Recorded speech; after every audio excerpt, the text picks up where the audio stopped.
It is criminal, unconscionable, and wicked for people who are so highly privileged, feeding fat on the country's wealth, to still be sucking dry the blood of those they constitutionally swore to protect, stealing what they can never use in their lifetime, thereby depriving the people of infrastructural development. Abia of blind leadership.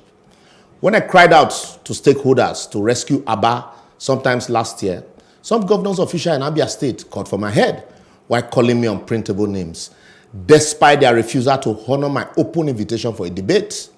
But unfortunately, today, even the state governor, Dr. Victor Okezie-Ikpeazu, is complaining about the decay and the state of the federal roads in the state.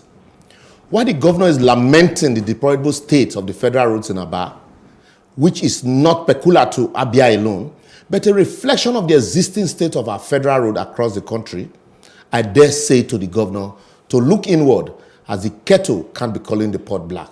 In the words of my very good friend, Honorable Patrick Obayabo Igodomigodo, I am maniacally bewildered that the Abia State governor would complain about federal road while he's yet to fix the existing state road, even build new ones. Abia State is an oil-producing state and so enjoys 30% derivation like other oil-producing states like Rivers and Co. Yet, one cannot assess the local government that produces oil via the road. Ukwa West and Ukwa East local government areas are these federal roads, I asked the governor. Amamugo in Aba is arguably the largest and busiest garment-making hub in West Africa. There are no roads leading to it. Maybe there are federal roads too. Abia State University Teaching Hospital, Udeagbala Road, leading to the busiest hospital in the state, is not motorable. You can't take an emergency care patient to that teaching hospital as he or she might end up in a mortuary instead of intensive care unit due to the state of the road. Port Harcourt Road, Ungwa Road, and Umuoma Road presently can't take pedestrian, not to talk of vehicles. Most of the roads are the local government area of the state, like Aba North, Aba South, Osisioma, Ugunabo, and Obingwa local government, have all been taken over by water and frogs. The Umuahia, Bende, Ututu to Ohafia and Arochukwu Road is a nightmare. Osisioma Flyover, Obohia Road, Ohaku Road, and Ezeku Road have won award as the roads that have taken the longest time to build in the history of this country. Despite the fact that this road connects to some of the busiest business hubs in the state, like the Cemetery Market and Alo GSPA Park Market. Even Fox Road, yes, the popular Fox Road Aba that was recently constructed by the current administration has fallen apart just 2 years after commissioning.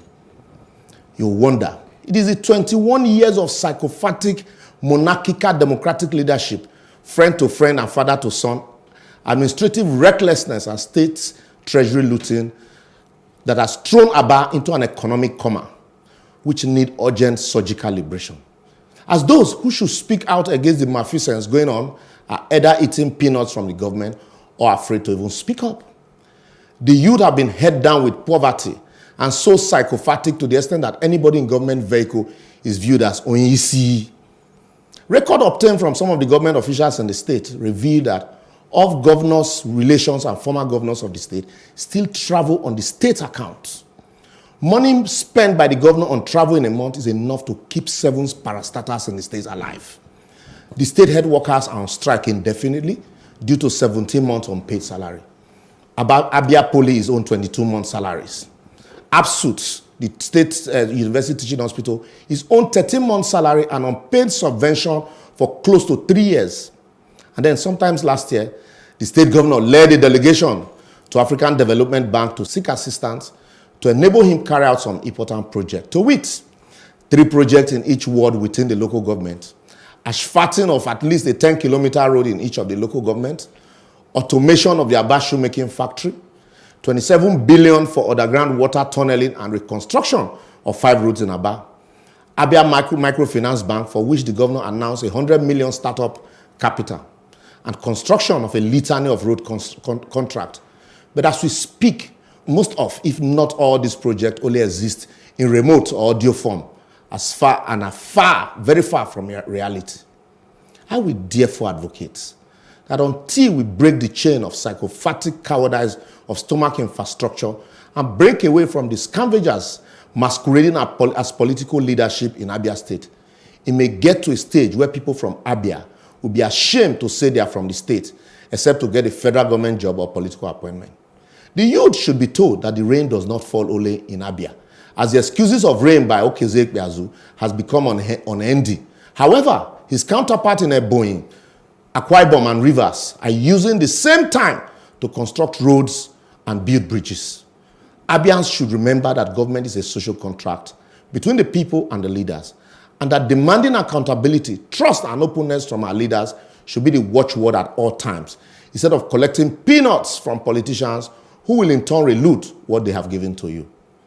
Lastly, the Igbo nation should remember that their republican nature is hanging in the balance if they cannot speak truth to their leaders and governors in power. Nobody will take them seriously if they don't take themselves seriously by standing up to correct the anomaly that is being paraded as governance in Abia State. To speak truth to power is a tax we all must face in order to build a strong and virile country.